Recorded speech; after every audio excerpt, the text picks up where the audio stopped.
Assalamu alaikum, welcome to my channel. My name is Dr. Mohammad Tariq Shamim and our today's topic is how to remember anything for lifetime. बेटा आपने ऐसे लोगों को देखा होगा जो कि एक दफ़ा कोई भी चीज़ याद करते हैं उन्हें हमेशा याद रहती है, लेकिन बात लोग ऐसे भी होते हैं जो कोई भी चीज़ें याद करते हैं कल होके भूल जाते हैं। हालांकि ये ज़रूरी है कि कोई इंसान जो है वो इंटेलिजेंट है, वो चीज़ें याद रख सकता है, लेकिन हमारे पास कुछ ऐसे तरीके भी मौजूद हैं कि अगर किसी को कोई चीज़ याद नहीं रहती है तो अगर वो टेक्निक्स अपना ले तो उसे वो चीज़ हमेशा के लिए याद रह सकती है, उसी तरह जिस तरह किसी एक इंटेलिजेंट बंदे को हमेशा के लिए वो चीज़ें याद रहती हैं। आज मैं आपको बताने वाला हूँ ऐसे 5 टेक्निक जिसको अपना करके आप किसी भी चीज़ को हमेशा के लिए याद कर सकते हो, याद रख सकते हो और अपने फील्ड में एक्सेलेंस हासिल कर सकते हो। बेटा मेरी वीडियो को अगर आपने अभी तक लाइक नहीं किया है तो मेरी वीडियो को लाइक करें, मेरे चैनल को सब्सक्राइब करें और बेल का आइकन को क्लिक करें ताकि इस तरह की इन्फॉर्मेटिव वीडियो जैसे मैं अपलोड करूँ वो आपको मिलती रहे। ठीक है बेटा, ये वीडियो थोड़ी सी लंबी हो सकती है क्योंकि मैं इसको थोड़ा डिटेल में आपको एक्सप्लेन करूँगा, तो इसलिए आप इस वीडियो को एंड तक ज़रूर देखिएगा ताकि आपको जो है इससे बेनिफिट, मैक्सिमम बेनिफिट हासिल हो, क्योंकि ये बहुत अहम टॉपिक है। बेटा 5 स्टेप्स में से सबसे पहला स्टेप ये है कि फिक्स स्टडी टाइम। आप अपने पढ़ने का एक टाइम, स्टडी टाइम जो है वो फिक्स कर लो। यूजुअली मॉर्निंग में करो, क्योंकि जब हम सुबह के टाइम उठते हैं हमारा एनर्जी लेवल बहुत हाई होता है। ठीक है, इवनिंग तक वो एनर्जी लेवल मिडल हो जाता है और जब रात होती है तो वो एनर्जी लेवल बिल्कुल डाउन हो जाता है। तो कोशिश करो कि जो भी चीज़ें पढ़ो वो सुबह के वक्त पढ़ो। सुबह के वक्त थोड़ा हल्का नाश्ता करो, बहुत ज़्यादा पेट भर करके नाश्ता ना करो। अगर तुम बहुत ज़्यादा पेट भर के नाश्ता करोगे तो तुम्हें नींद आने लग जाएगी, तो तुम पेट भर के नाश्ता ना करो, थोड़ा हल्का इतना करो बस पेट भर जाए, उसके बाद तुम पढ़ना स्टार्ट करो। बट वो टाइम तुम्हारा फिक्स हो। ठीक है, मैं ये नहीं कहता कि सुबह 4 बजे उठ के पढ़ना शुरू हो जाओ या 6 बजे उठ कर पढ़ना शुरू हो जाओ, मेरे लिए भी बहुत मुश्किल है, मैं भी नहीं पढ़ सकता इतना सुबह उठ करके।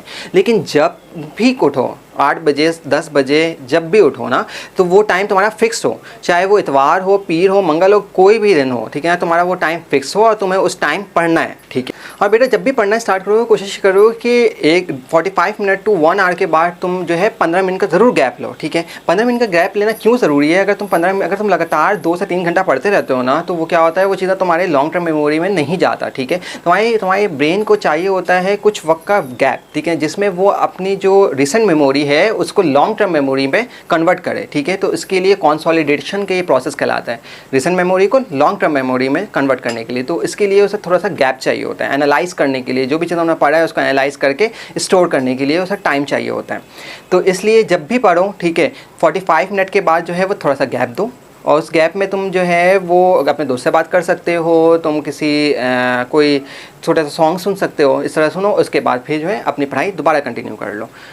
सेकंड स्टेप ये है बेटा कि इमेजिनेशन करो। जो भी चीज़ें पढ़ो उसको इमेजिन करना शुरू हो जाओ। हमें वही चीज़ें याद रहती हैं बेटा कि जो चीज़ हमने थोड़ा हट के देखा हो। तुमने देखा है कि तुम अगर रोज़ाना बाहर जाते हो, ठीक है ना, कहीं पर भी जाते हो और कोई भी चीज़ें कर रहे होते हो, तुम्हें बहुत सारी गाड़ियाँ देखते हो, लेकिन कोई एक गाड़ी जो कि बहुत ज़्यादा अट्रैक्टिव हो, ठीक है ना, थोड़ी अलग सी हो, न्यू हो, तुम्हें वो गाड़ी याद रह जाती है, उसका कलर भी याद रह जाता है। ठीक है, लेकिन ऐसा तो रोज़ाना तुम हज़ारों गाड़ियाँ देख रहे हो तो नहीं, तुम्हें वो चीज़ें हज़ारों गाड़ियाँ याद नहीं रहती, लेकिन वो गाड़ी एक जो थोड़ा हट के होती है वो चीज़ें याद रह जाती हैं। ठीक है, तो इसी तरह जो भी चीज़ें अलग से हो, थोड़ा ऑकवर्ड हो, ठीक है ना, वो चीज़ें हमारा ब्रेन याद रखता है। हमारा ब्रेन रूटीन की चीज़ें याद नहीं रखता, हमारा ब्रेन थोड़ा हट के चीज़ें याद रखता है। तो इसके लिए यही चीज़ अगर हम अपने पढ़ाई में इस्तेमाल करना स्टार्ट कर दें, ठीक है, तो हमें वो चीज़ें लॉन्ग टर्म मेमोरी के लिए याद रह सकती है।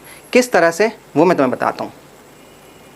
मेरे से तुमने सुना होगा कि mitochondria is a power house of the cell. चलो इसको इमेजिन करते हैं। इसको इमेजिन किस तरह से कर सकते हैं कि अपने आंखें बंद करो और इमेजिन करो कि एक बच्चा जो है वो टीवी के सामने बैठा हुआ है, टीवी देख रहा है, ठीक है, और मुसलसल टीवी देखा जा रहा है। तो उसकी अम्मी जो है वो भागते हुए आती हैं, उसकी अम्मी के एक हाथ में होता है रैकेट जो कि रेड कलर का होता है और उसके ऊपर एक रेज़र यानी रबर लगा हुआ होता है जो कि ग्रीन कलर का होता है। उस अम्मी के दूसरे हाथ में क्या होता है, एक कोन होता है, आइसक्रीम की एक कोन होती है। वो आंटी भागते हुए आती हैं और उस जो उसके हॉकी होती है हाथ में जिसके ऊपर रबर लगा होता है, उससे जो है उस बच्चे को मिटा देती हैं। कहाँ तक मिटाती हैं? सर से लेकर के पेट तक उसको मिटा देती हैं। और मिटाने के बाद जो है बाकी जो हिस्सा उसका बचता है बच्चे का, वो हिस्सा पकड़ती हैं, पकड़ के कोन के अंदर डाल देती हैं। क्योंकि उसकी अम्मी उसको मिटाती हैं तो इसका नाम हो जाता है मिट्टो। ठीक है, और क्योंकि इसको पकड़ के कोन में डालती हैं तो उसका नाम हो जाता है कॉन्ड्रिया, मिटोकॉन्ड्रिया, ठीक है ना। मिटोकॉन्ड्रिया को पकड़ती हैं और पकड़ के सामने एक सॉकेट होता है, बिजली का सॉकेट, उस सॉकेट के अंदर उस कोन को डाल देती हैं, ठीक है। और फिर वो कोन में, क्योंकि वो बच्चे का आधा हिस्सा मौजूद होता है, वो कोन के ज़रिए, वो बिजली के सॉकेट के ज़रिए वो कोन होता हुआ तार के ज़रिए होते हुए कहाँ चले जाता है, जहाँ पर बिजली बनती है, पावर हाउस, वहाँ पहुँच जाता है। इस तरह से उस बच्चे का नाम हो जाता है, उस बच्चे को जब भी कोई याद करता है तो बोलता है mitochondria is the power house of the cell, ठीक है। देखो यहाँ पर क्या हुआ कि हमने एक पूरी कहानी बना दी, ये इमेजिनेशन की पूरी कहानी बना दी कि बच्चा जो है वो अम्मी आई, उसने जो है बच्चे को मिटाया, और कुछ ऑकवर्ड सी कहानी हमने बनाई, ठीक है। तो इस कहानी का फ़ायदा क्या हुआ बेटा, इस कहानी का फ़ायदा ये हुआ कि वो चीज़ें जो कि हमने इमेजिन की, ठीक है ना, मूविंग फॉर्म में, वो चीज़ें हमें याद रहेगी। अब फॉर एग्जाम्पल एक MCQ आता है तुम्हारे पास कि dash is the power house of the cell, मुख्तलिफ चीज़ें होंगी, लाइक सेल वॉल, उसमें ऑप्शन होता है सेल वॉल है, उसके अंदर आपका लाइसोसोम्स हैं, गोल्जी बॉडी है, माइटोकॉन्ड्रिया। अब तुम जब भी पावर हाउस की बात होगी तुम्हारे जहन में फ़ौरन एक चीज़ आएगा, माइटोकॉन्ड्रिया, क्योंकि तुमने ये स्टोरी याद की। अगर तुमने ये स्टोरी इमेजिन कर ली है सही तरीके से, ठीक है ना, 2 दफ़ा भी अगर तुम इमेजिन कर रहे हो तो ये स्टोरी लाइफ टाइम याद रहेगी। और जब भी आएगा पावर हाउस का नाम, तुम्हें माइटोकॉन्ड्रिया ज़रूर याद आएगा कि पावर हाउस जो है, सेल का जो पावर हाउस है वो माइटोकॉन्ड्रिया है, ठीक। अब मैं सेकंड एग्जांपल तुम्हें देता हूँ। तो ये देखो कि कुछ ग्रुप्स ऑफ द वर्ड्स मैंने लिखे हैं यहाँ पर, monkey, apple, banana, snake, farmer, knife, boy, girl और मैरी, ये रैंडम मैंने वर्ड्स ऐसे ही जो है लिख दिए। अब हम इसकी एक स्टोरी बनाते हैं। किस तरह से स्टोरी बना सकते हैं, देखो थोड़ा ऑकवर्ड स्टोरी बनाना है। फॉर एग्जाम्पल देखो, अपनी आइज़ क्लोज कर लो, ठीक है ना, आइज़ क्लोज करो, जो मैं बोलते जा रहा हूँ ना वो तुम इमेजिन करते जाओ, ठीक है। क्या है, एक बंदर होता है, ठीक है, वो जो है सेब खा रहा होता है, लाल कलर का सेब होता है उसके हाथ में, लाल कलर का चमकीला सेब होता है, वो सेब वो खा रहा होता है, खाते जाता है और चलते जाता है। चलते चलते जो है एक केले का छिलका पड़ा हुआ होता है ज़मीन पे, उस केले के छिलके से स्लिप कर जाता है। जैसे ही वो बंदर स्लिप करता है, वो उड़ता हुआ बंदर जो है वो एक सांप के मुंह के अंदर चला जाता है, ठीक है। सांप का मुंह खुला हुआ होता है, उस सांप के मुंह के अंदर चला जाता है। सांप के मुंह के अंदर जाता है बंदर, और वो उसके पूरे पेट से होते हुए, यानी पूरा सांप लंबा सा होता है ना, तो वो पूरे सांप के पेट से होते होते आता और उसके दुम के पास आकर फंस जाता है, ठीक है। दुम के पास आके फंस जाता है। वहाँ पर एक फार्मर खड़ा होता है, फार्मर यानी किसान, ठीक है ना, किसान खड़ा होता है। किसान के हाथ में एक छुरी होती है, ठीक है ना, नाइफ, छुरी होती है। वो छुरी से क्या करता है, उस स्नेक के दुम काटता है। जैसे वो स्नेक का दुम काटता है, वो बंदर जो है वो स्नेक के पेट के अंदर से बाहर निकल आता है। वो निकलता है बंदर और उछलते हुए जाता है, एक लड़के के गोद में जाके बैठ जाता है, ठीक है। जैसे वो लड़के के गोद में बैठता है, लड़का जो है अपनी गर्लफ्रेंड उसके सामने खड़ी हुई होती है, वो उस बंदर को अपनी गर्लफ्रेंड को गिफ्ट कर देता है। गर्लफ्रेंड बहुत खुश हो जाती है और उस लड़के की गर्लफ्रेंड से शादी हो जाती है। बेटा देखो, अब मैंने एक पूरी एक स्टोरी बना दी ना, ये पूरे ग्रुप ऑफ वर्ड है। इस तरह से कोई से भी ग्रुप ऑफ वर्ड्स हो जो तुम्हें याद करना हो, उसकी एक पूरी लंबी स्टोरी बना दो, ठीक है ना। और ये मूविंग स्टोरी तुम्हें याद रहेगी, ठीक है ना। अगर मैं तुमसे पूछूँ कि बताओ भाई, बंदर जो है बनाना, फॉर एग्जाम्पल मैंने बताया था बंदर, ठीक है ना, बंदर जो है सेब खा रहा है, तो पहले नंबर पे हमारा बंदर मंकी है, देन उसके बाद एप्पल खा रहा था, देन उसके बाद बनाना, केले का छिलका जो था वो बनाना था, ठीक है ना, केले का छिलका, उससे हमें बनाना याद आ जाएगा। उसके बाद वो उड़ते हुए स्नेक के मुंह में चला गया। तो मैं बोलूँगा अगर स्नेक के बाद क्या था, स्नेक के बाद सेकंड अगला वर्ड क्या है, नेक्स्ट वर्ड क्या है, तो तुम्हारे जहन में फॉर्म फार्मर आएगा, क्योंकि फार्मर ने क्या किया था, फार्मर खड़ा हुआ था, ठीक है। उसने के बाद क्या था, उसके पास छुरी थी, ठीक है ना, उस छुरी से उसने उसका दुम काट दिया था, ठीक है। तो उसका अगला वर्ड तुम्हें नाइफ याद आ गया। उसके बाद फिर वो बंदर कहाँ गया, वो बंदर निकल गया उसके पेट के अंदर से, और जा करके बॉयज़ के वो जो बच्चा लड़का था उस लड़के के गोद में जाके बैठ गया, एक लड़के के गोद में जाके बैठ गया। और लड़के ने वो बंदर उठा करके अपनी जो गर्लफ्रेंड है, ठीक है ना, गर्ल है, उसको जो है गिफ्ट कर दिया, और फिर उन दोनों की शादी हो गई। तो बेटा इस तरह से तुम अगर मूविंग बनाओगे ना, कोई भी चीज़ के लिए तुम्हें याद करना है, एक मूविंग पूरी एक स्टोरी बना दोगे, तो वो चीज़ें तुम्हें याद रहेगी। अब अगर तुमने इसको सही तरीके से इमेजिन, जिस तरह मैंने बोला है वैसे इमेजिन किया होगा, ठीक है, तो अब तुम कल भी इसको अगर रिकॉल करोगे तो ये चीज़ें याद आ जाएगी विद द ऑर्डर कि किसके बाद क्या है, ठीक है। तो इस तरह से हम चीज़ें याद रख सकते हैं। बेटा थर्ड स्टेप ये है कि रीड, राइट एंड स्पीक, ठीक है। जो भी चीज़ें तुम पढ़ो, ठीक है, जो भी चीज़ें पढ़ो उसको साथ साथ लिखते भी जाओ और मुंह से बोलते भी जाओ, ठीक है। बेटा अगर हम कोई भी चीज़ें के ऊपर अगर हमें फुल फोकस होता है ना, वो चीज़ें हमारी लॉन्ग टर्म मेमोरी में जाती है, ठीक है, लॉन्ग टर्म मेमोरी में वो जाके स्टोर हो जाती है।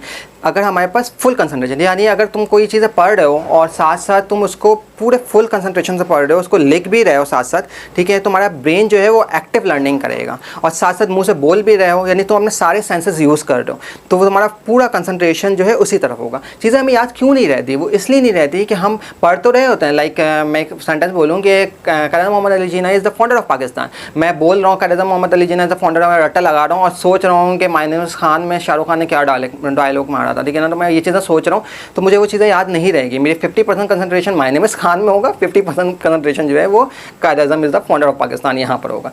तो अगर मैं यही चीज़ Quaid Azam is the founder of Pakistan बोलते भी जा रहा हूँ और साथ साथ लिखते भी जा रहा हूँ, ठीक है, और मुँह से बोलते भी जा रहा हूँ, लिखते भी जा रहा हूँ और पढ़ते भी जा रहा हूँ, तो ये मेरे फुल कंसंट्रेशन एक ही चीज़ पे होगा, ठीक है। तो ये चीज़ मेरी क्या होगी? लॉन्ग टर्म मेमोरी पे जाएगी। कुछ भी हो, एक रफ पेज ले लो, रफ कागज़ ले लो, ठीक है ना, उसमें ऐसे लिखते भी जाओ, ठीक है, जो भी चीज़ें पढ़ते जाओ साथ साथ लिखते भी जाओ, ठीक है। तुम जब लिखते जाओगे तुम्हारे ब्रेन को टाइम नहीं मिलेगा कि वो कुछ और सोचे, वो उसी तरफ जो है वो फोकस रहेगा और वो चीज़ें तुम्हारी लॉन्ग टर्म मेमोरी पे ज़रूर स्टोर हो जाएगी जा करके। फोर्थ स्टेप इज़ रिवीजन, ठीक है ना। हम पढ़ते जाते हैं लेकिन रिवीजन नहीं करते हैं, ठीक है। हम आज कुछ टॉपिक पढ़ते हैं, कल 18 घंटे पढ़ रहे होते हैं, लेकिन हम जो है रिवीजन नहीं करते हैं। जब अगर हम रिवीजन नहीं करते तो वो चीज़ जो है पढ़ने का कोई फ़ायदा नहीं। तुम पढ़ करके एग्ज़ाम तो निकाल लोगे, ठीक है ना, आज पढ़े कल होगा एग्ज़ाम निकल जाएगा तुम्हारा, ठीक है, और वो भी आधा मतलब बहुत अच्छे नंबर से नहीं निकलेगा, लेकिन निकल जाएगा, लेकिन वो चीज़ें तुम्हारी लॉन्ग टर्म मेमोरी पे नहीं जाएगी। बाद में अगर तुम्हें कहीं पर भी एग्ज़ाम एम कैट देते हो, ई कैट देते हो, ठीक है ना, अगर वो चीज़ें वहाँ आती है तो तुम्हें याद ही नहीं होगा, तुम भूल चुके होगे, ठीक है। तो कोई भी चीज़, या तुम अगर पहले से पढ़ना स्टार्ट करते हो, अगर अच्छे बच्चे हो, पहले से पढ़ना स्टार्ट करो, अच्छे मार्क्स लेने हैं, ठीक है, तो जब तुम पेपर के दौरान पेपर आने वाला होता है, जब तक तो वो चीज़ें तुम भूल चुके होते हो, क्योंकि वो चीज़ों को तुम रिवीजन नहीं कर रहे होते। तो रिवीजन ये नहीं है कि तुम अभी पढ़ा तुमने, 1 घंटे बाद तुमने और रिवीजन कर लिया, फिर 4 घंटे बाद तुमने रिवीजन, ऐसे रिवीजन नहीं करना होता, ठीक है। रिवीजन का भी एक प्रॉपर तरीका होता है। वो तरीका ये है कि तुमने आज जो टॉपिक पढ़ा है उसको 24 आवर्स के बाद तुम एक रिवीजन दो, ठीक है, फिर आफ्टर 7 डेज यानी 7 दिन के बाद तुम उसको सेकंड रिवीजन दो, फिर जब 7 दिन के बाद तुमने उसको रिवीजन दे दिया, फिर 21 दिन के बाद तुम उसको थर्ड रिवीजन दो, यानी एट 24 आवर, देन फिर आफ्टर 7 डेज, फिर आफ्टर 21 डेज।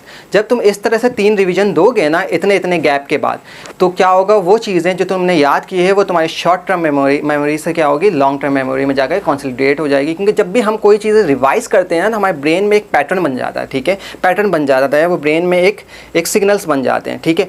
और जैसे तुम 24 घंटे के वक्त 24 घंटे गुजरने वाले होते हैं ना, कोई भी चीज़ हम पढ़ते हैं, ठीक है ना, 24 घंटे होता है, तो वो चीज़ें जो होता है साइनेप्सिस कनेक्शन जो होते हैं वो वीक होना शुरू हो जाता है, वो पाथवे जो होता है वीक होना चाहिए और वो चीज़ें हम भूलने लग जाते हैं। लेकिन हम उसको अगर रिवाइज कर लें तो वो पाथवे जो होता है वो और स्ट्रॉन्ग हो जाएगा। जब वो स्ट्रॉन्ग हो जाएगा तो फिर वो तुम्हें लाइफ टाइम के लिए वो चीज़ें याद रहेंगी, ठीक है। फिर fifth step is fix sleeping time. Fixed sleeping time यानी जिस वक्त तुम सो वो टाइम तुम्हारा फिक्स होना चाहिए, ठीक है, जितने बजे भी सो। मैं ये नहीं कहता कि तुम बिल्कुल जल्दी जाके सो जाओ, 10 बजे सो जाओ और सुबह 4 बजे उठ जाओ, मैं ये नहीं कहता। हर किसी के लिए फिजिबल नहीं होता, मेरे लिए भी फिजिबल नहीं है। कभी कुछ इंगेजमेंट होती है, कभी नाइट कॉल्स होती हैं, रात में जागना होता है, मुख्तलिफ चीज़ें होती हैं, लेकिन एक टाइम तुम्हें जो है वो फिक्स करनी होती है अपनी, ठीक है। एक टाइम अपनी ज़िंदगी में फ़िक्स कर लो कि इतने बजे मैं सोऊंगा, चाहे वो 2 बजे क्यों ना हो, ठीक है। तो 2 बजे तुम सोने चले जाओ, ठीक है। कभी ये ना हो कि इतवार है आज तो 2 से तुम आज 3 बजे जा रहे हो, नहीं, तुम 2 बजे सोने चले जाओ। और 2 बजे जब तुम सो तो कोशिश करो कि कम से कम 7 से 8 घंटे तुम्हारी नींद पूरी होनी चाहिए, ठीक है। 7 से 8 घंटे तुम्हें रोज़ाना नींद लो, ठीक है। इससे क्या होगा बेटा कि अगर तुम अपना टाइम फिक्स कर लोगे तो तुम्हारे ब्रेन को पता होगा किस टाइम तुम्हें सोना है, किस टाइम तुम्हें जो है जागना है, ठीक है ना, किस टाइम तुम्हारे ब्रेन को थोड़ा डल होना है, किस टाइम तुम्हारा ब्रेन जो है वो बिल्कुल फ्रेश होकर के सारे बूस्ट ऑफ एंजाइम और तुम्हारा मेटाबॉलिक किस वक्त तुम्हारा हाई होना चाहिए। अगर तुम कभी जल्दी सोते हो, कभी देर से सोते हो, कभी 10 बजे सोते हो, कभी 2 बजे सोते हो, तो अगर तुम इस तरह से चीज़ें करोगे तो तुम्हारा ब्रेन एक्टिव नहीं रहेगा और तुम जो है डल फील करोगे। और कोई भी चीज़ें तुम ये पढ़ोगे, याद करोगे, तो वो चीज़ें जो है वो तुम्हारे लॉन्ग टर्म मेमोरी में नहीं जाएगी, ठीक है। बेटा आज के लिए इतना ही काफ़ी। मुझे उम्मीद है कि मैं जो चीज़ें मैंने तुम्हें बताया है वो चीज़ें तुमने सही तरीके से सुनी होगी और तुम्हें वो सारी चीज़ें समझ में आ गई होगी। हम क्विक रिवीजन कर लेते हैं कि हमने 5 स्टेप्स क्या क्या बताई हैं। हमने बताया फिक्स स्टडी टाइम होना चाहिए, तुम्हारा टाइम पढ़ने का टाइम हमेशा फिक्स होना चाहिए और हर 45 मिनट से 1 घंटे बाद तुमने जो है 15 मिनट का ब्रेक लेना है।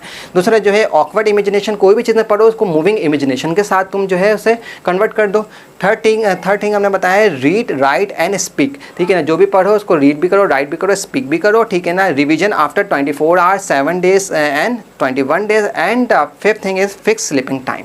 बेटा अगर मेरी वीडियो अच्छी लगी हो तो मेरी वीडियो को लाइक करो, सब्सक्राइब करो और अपना बहुत ज़्यादा ख्याल रखना।